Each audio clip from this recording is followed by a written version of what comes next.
नमस्ते, नमस्कार। क्या हाल चाल सबके। आई होप सब बहुत बढ़िया होंगे और सब ने अच्छे से दिवाली भी मना ली होगी। तो मैं फिर से आपके सामने एक बार हाजिर हूँ, एक अच्छा क्वेश्चन लेके, सोचने वाला। इस क्वेश्चन को आप पढ़ो साथ साथ।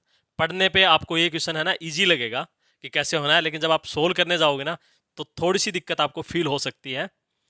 तो मैं इस क्वेश्चन को बताऊंगा आपको, और कुछ चीज़ें इसमें याद करने वाली भी हैं, तो वो आपको याद भी करनी है। और इस टाइप के क्वेश्चन आपको ज़रूर प्रैक्टिस करने चाहिए अगर आप कॉम्पिटिटिव एग्जाम की तैयारी कर रहे हो तो। ठीक है, तो आइए इस क्वेश्चन को समझते हैं। उससे पहले आपका बहुत बहुत स्वागत है आपके अपने YouTube channel H D sir पे। तो आइए क्वेश्चन को पढ़ते हैं साथ साथ और फिर इसको समझते हैं। फिगर मैंने बना लिया है पहले से ही कि आपका टाइम खराब ना हो।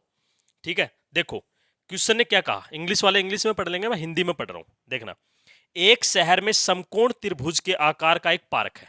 ये मैंने यहां पे पार्क बनाया, एक समकोण मतलब कि ये एंगल 90 डिग्री। समझ रहे हो आप, एक ऐसा ये पार्क है।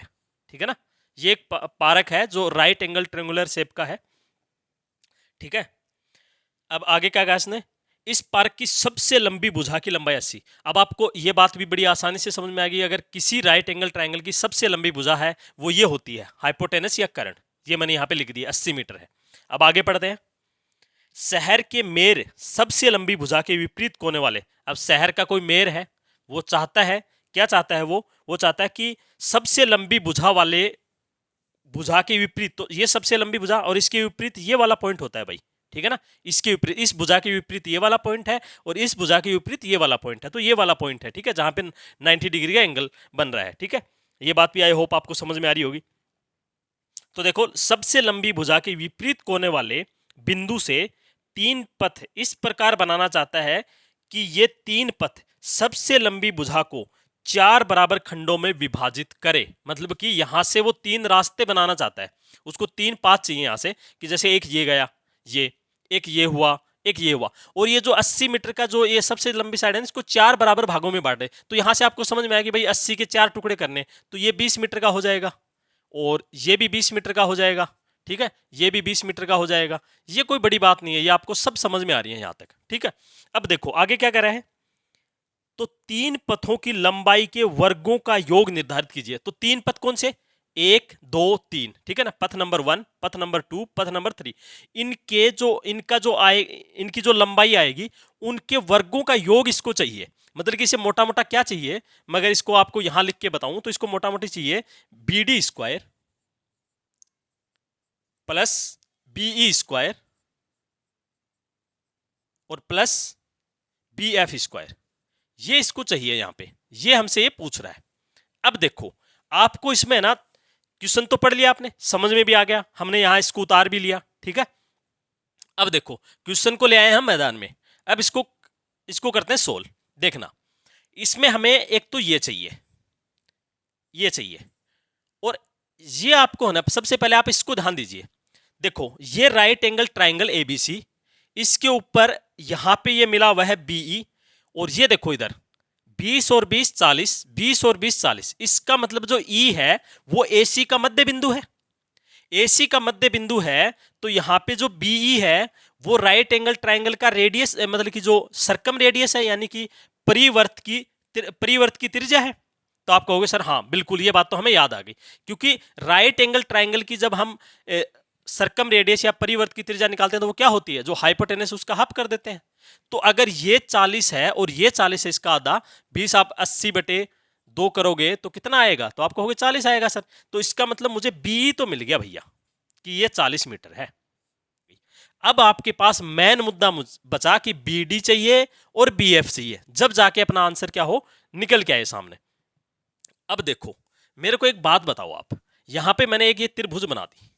देखना, कोई भी त्रिभुज बना ले रहा हूं मैं यहां पे आपको समझाने के लिए।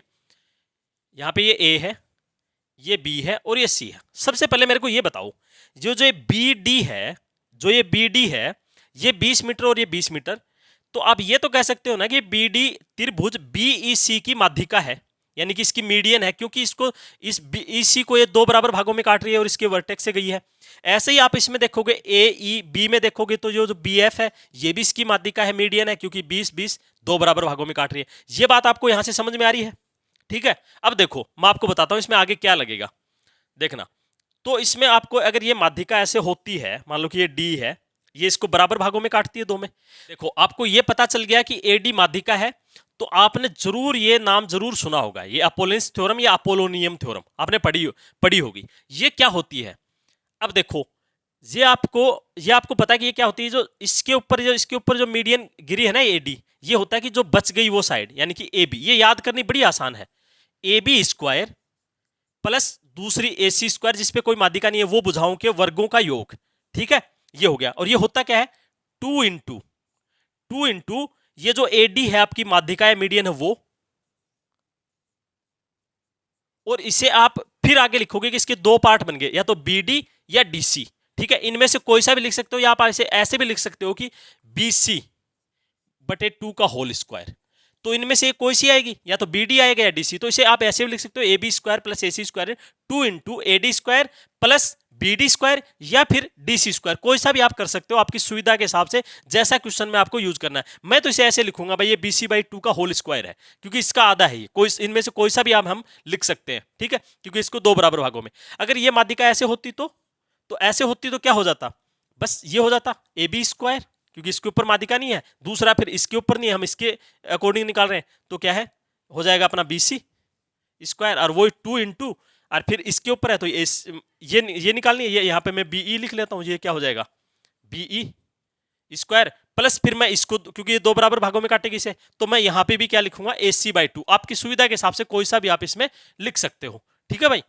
फिर अगर ये माध्यिका ऐसे होती, ये माध्यिका होती सी एफ, तो हम इसको ऐसे लिखते, इन दोनों साइड को लेते, याद करना। ठीक है ना, यही याद कर लो भाई। जैसे अब मेरे को ये सी एफ के रिगार्डिंग मुझे ये अपोलोनियम थ्योरम निकालना है, तो कैसे निकालूंगा मैं? फिर मैं कर लूंगा सी बी स्क्वायर या बी सी स्क्वायर, एक ही बात है, या सी ए स्क्वायर या ए सी स्क्वायर।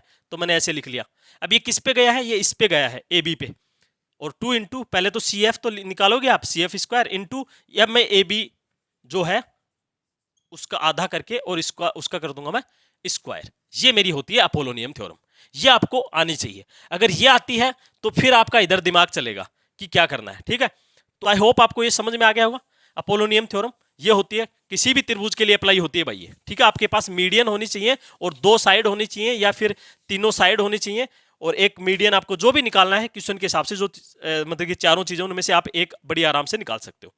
अब देखो, अब आपको ये तो मैंने बता ही दिया था कि जो बी डी है वो इस त्रिभुज का मीडियन है, इसमें बी एफ है वो इस त्रिभुज का मीडियन है।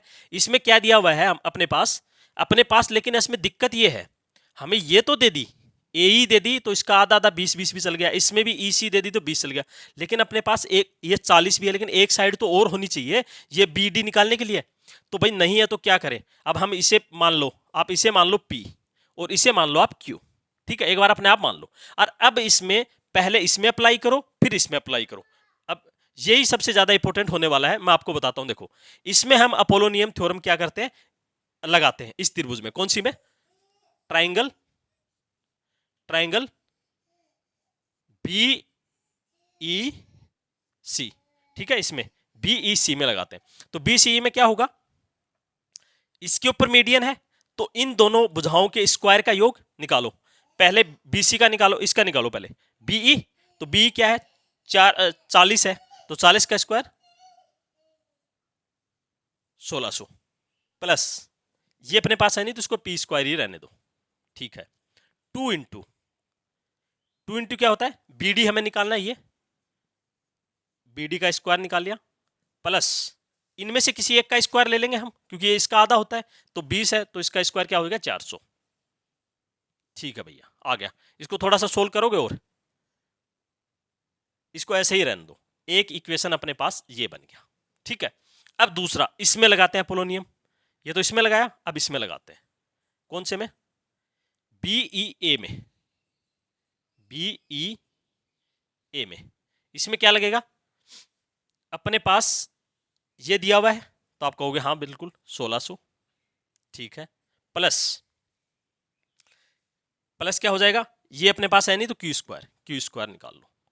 ठीक है, फिर अपने पास ये बी एफ निकालना है, तो 2 इंटू बी एफ, अपोलोनियम थ्योरम लगा रहा हूं भाई मैं यहाँ पे, बी एफ स्क्वायर प्लस इसका आधा, इनमें से कोई एक, तो 20 400 हो गया।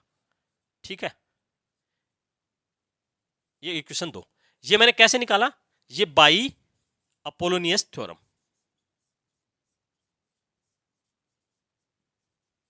बाई अपोलोनियस थ्योरम मैंने ये निकाल लिया।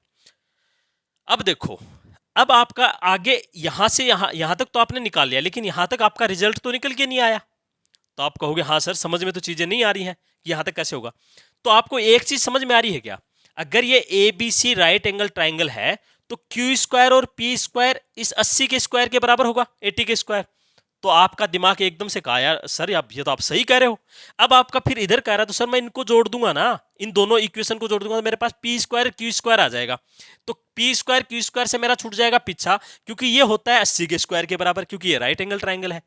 तो अब आपका दिमाग चला, तो आप क्या करोगे? इसे जोड़ोगे। भाई जोड़ लो अब, ठीक है। जोड़ने पे क्या करोगे? 1600 और 1600 क्या हो जाएगा? चलो यहीं जोड़ते हैं। कितना हो जाएगा? तो आप कहोगे सर ये हो गया 3200, और ये पी स्क्वायर और क्यू स्क्वायर जोड़ते ही आपके पास आएगा सर ये 80 का स्क्वायर हो जाएगा। तो मैं यहां पे डायरेक्ट 80 का स्क्वायर लिख दूंगा, ठीक है। अब ये क्या था? ये 2BD स्क्वायर और 2BF स्क्वायर, ये तो हमें चाहिए थे, तो 2 कॉमन आ जाएगा और अपने पास क्या हो गया? ये लिख दिया BD square plus BF square. ये टर्निंग पॉइंट था भाई इस क्वेश्चन में। और ये मल्टीप्लाई करके क्या 400 का 800 हो गया, ये भी 400, 800 और 800 कितने हो गए? तो आप कहोगे सर 1600। अब तो काम बन गया हमारा, क्योंकि अपने पास ये तो पहले से आया ही हुआ है, क्योंकि ये तो 400 का स्क्वायर है, ये तो आ गया। और ये देखो अब यहां से आ जाएगा। अब देखो आपको थोड़ा बहुत इसमें गुना भाग मतलब कि इधर उधर करना है और कुछ भी नहीं करना।